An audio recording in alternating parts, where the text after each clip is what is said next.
Welcome back, viewers. I'm at interesting episode Asia from Shamne. Let's go.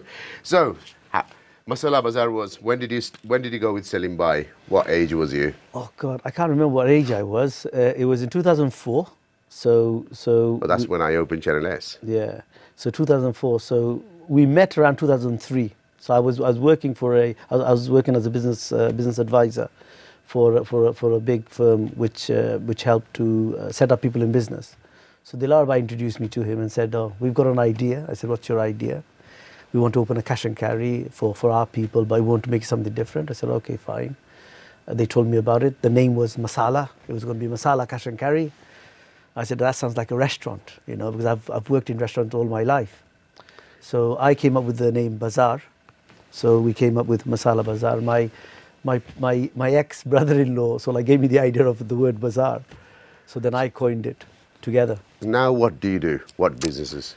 So now what I do is I'm a business consultant. So I do that. I'm also like a civil servant. But the main thing that I do is I take businesses from the UK to countries like Bangladesh and try to explore what's available there and really get them to engage with Bangladesh. And I've been doing that for the last 12 years. Are you doing well? I'm doing well. But in between, I had other businesses that I'd done really well. Name one or two. I'll name you more than that. Yeah. So, for example, in Wales, I was the first Bangladeshi to have a wedding hall called the Patty Pavilion. I had a big restaurant called the Patty Raj in Swansea. You've probably heard of it because you've been there a couple of times. And in Cardiff, I was the first guy to have a halal steakhouse called Grill and Shake. So a lot of brands. So why do you not hold them? You just keep selling them. Is that the hobby?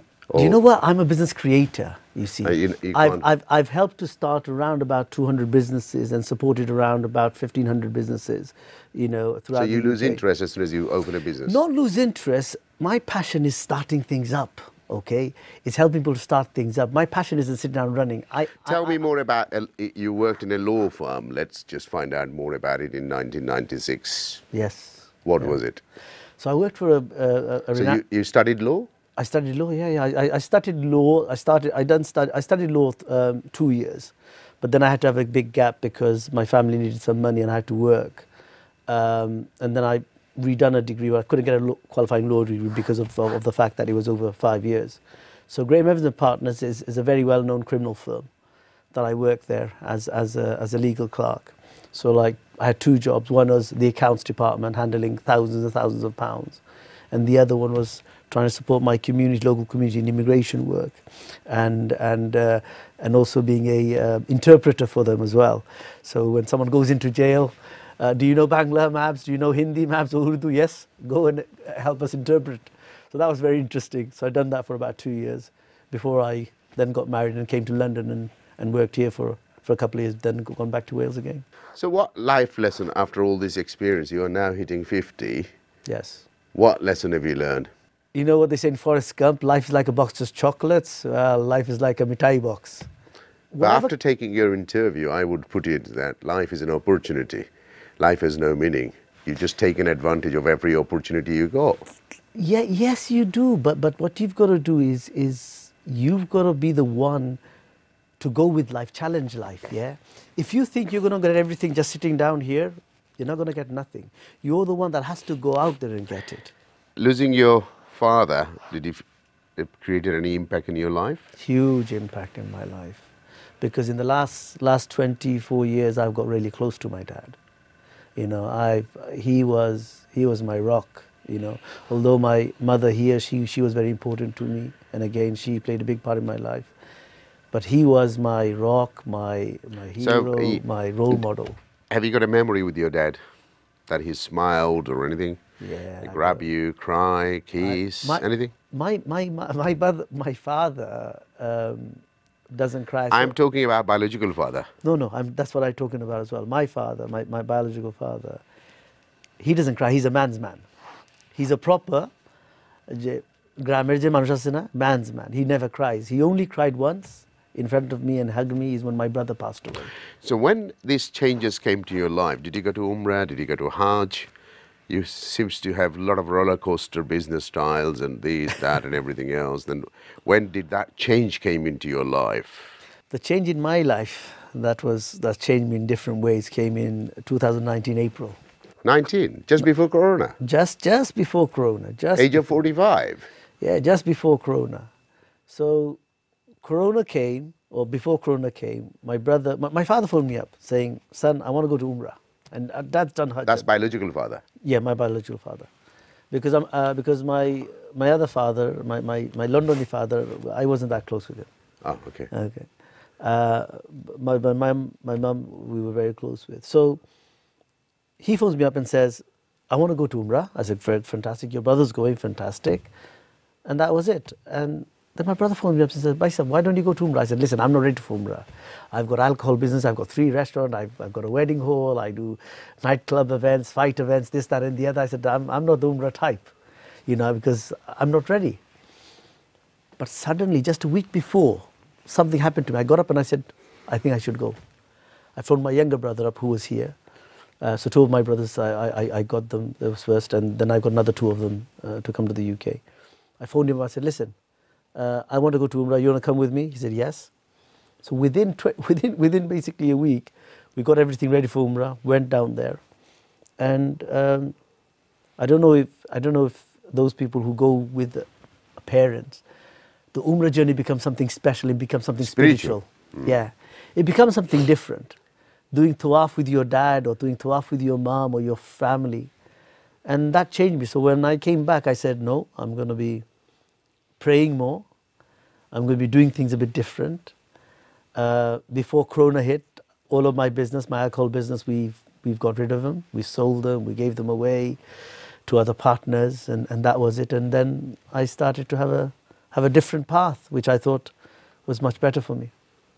Right, let's move on to, because I don't want to go to your relationship much, but our current Bubby, she's been supportive from 2009 in your life. Oh, absolutely. She's been my rock. Is she in the deen, she on the left, or she's on the right, or straight path? No.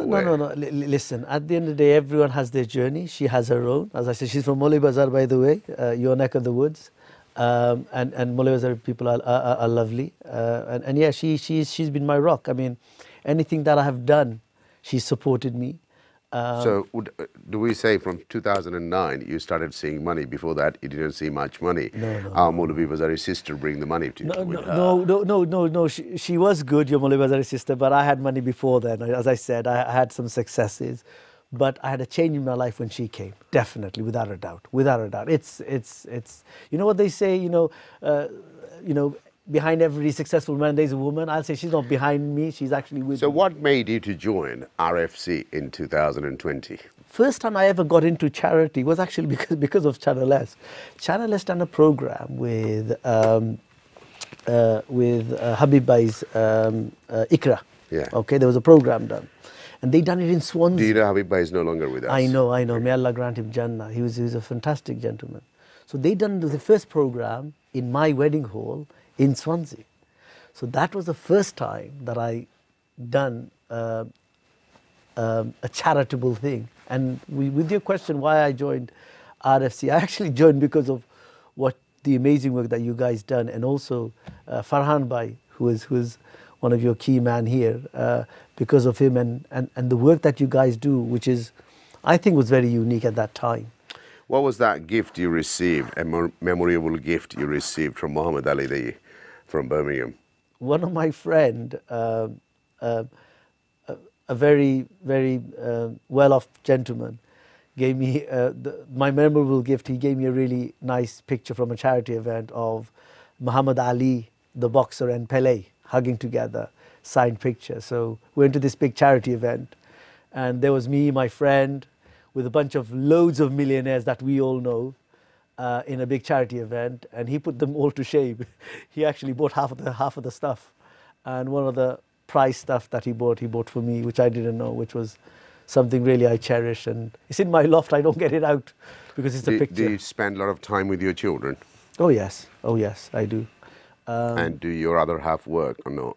Yeah, she works. She doesn't have to work. She wants to work. I'm a traditional family man. I say we all have duties and responsibilities. Our first duty is to our family. My wife has her duty, I have my duty. But long as after we do our duty in the house, you know, we do what we want to do. So she works and she's very happy. She works for the NHS, which is very important. And she does a tremendous job, you know. What was the best lesson you learned from your father? Giving just money away, or what is it? You don't live your life for yourself. If you live life for yourself, you left an empty life. Build a legacy, help others, do things that leaves a lasting impact. And I believe in that. Tell me a job you've done in Channel S that made you happy. What is it? RFC, you've been involved in every different charity in Channel S. What gives you the pleasure to work with those projects? Do you know something? You know, one of the best projects I worked with RFC, and I found it a challenge and enjoyable, is when we had our lovely mountaineer, when his challenge. I mean, that was Rahman. Yeah, that was well inspirational, and Dobir Sasa as well. I mean, that too. You know, I found them both inspirational. Do you find যখন আপনি charity দেন আপনার পয়সা কমে যায়? Nah, never. I've got to say, Alhamdulillah, I'm very blessed. What I'm blessed is I'm blessed with lovely friend people. Ita পয়সা আমি করি না, এটা মানুষের generosity করেন, তারা করে। এটা আমি লাকি যে আমি মানুষের চিনি। So your wife, does she give you some money? Oh yes, she does. Does she donate? Yes, she does. In your sometime on your pages and everything. She is one of the first person. She is one of the. There are probably about 5 people that as soon as I say something they'll donate, and she is one of the first. What would you like to say to her? Thank you for what you've given me. You know, thank you for being my life partner. Thank you for being my inspiration. You know, thank you for all the things all the sacrifices she makes. You know, she makes wonderful sacrifices for me, for my children. And yeah, she puts up with all my moods. Would you like to say anything to our viewers just before you go? No, all I can say is, you know, we are all duty bound. We all have different duties. We should continue doing our duties. We should continue giving charity. We should continue to help others and not just think about ourselves. We should make sure that we remember our roots and remember our parents, because when you don't have your parents, matat sattahe na bhai. Thank you. Let's go, viewers. What an inspiration আমরা পাইলাম, দেখলাম, শুনলাম। 4 বছর বয়সে বিলাত আওয়া নিজের আফন biological মা বাপরে তুইয়া ইয়া ফুফুর লগে বড় হইয়া লাইফরে সাকসেসফুল করা এবং সবর লগে সম্পর্ক রাখা সবরে তুলিয়া ধরা। ইট ওয়াজ এ স্ট্রাগল। হয়তো আমরা তান জুতা ফিনছি না, আমরা তান জায়গাত নাই, যদি আমরা তান শু ফিন দিয়ে 2 খাইক দেই তাহলে আমরা বুঝবো যে আসলে লাইফটা কীরকম আসে। হয়তো টেলিভিশনের অনুষ্ঠান করলে হওয়া যেত না কতটুকু ফিলিং আসে, কতটুকু কষ্ট আসে, কিন্তু আপনারা বুঝিয়ে নিতে হইবা। This is an inspiration for all of us. At the same time, just 2019 একটা মানুষ লাইফও চেঞ্জ হওয়ার পরে we picked this guest up because they've been contributing to RFC and many other charities. যে মানুষের পাশে দাঁড়ানি যে আল্লাহ তাআলা কিরকম হইছেন, just from an impact from a উমরা থেকে আওয়ার পরে অ্যালকোহলের ব্যবসা থেকে বার হয়ে গেছেন, সব কিছু ছাড়িয়া নিজের লাইফরে গড়া, তার পাশাপাশি অন্য মানুষের পাশে দাঁড়ানি। অন্যান্য কোনো অনুষ্ঠানে আবার অন্য অনুষ্ঠানে আপনার লাগে আবারও দেখা হইব। আজকের লাগে আমরা এখানে বিদায় নিলাম। Thank you.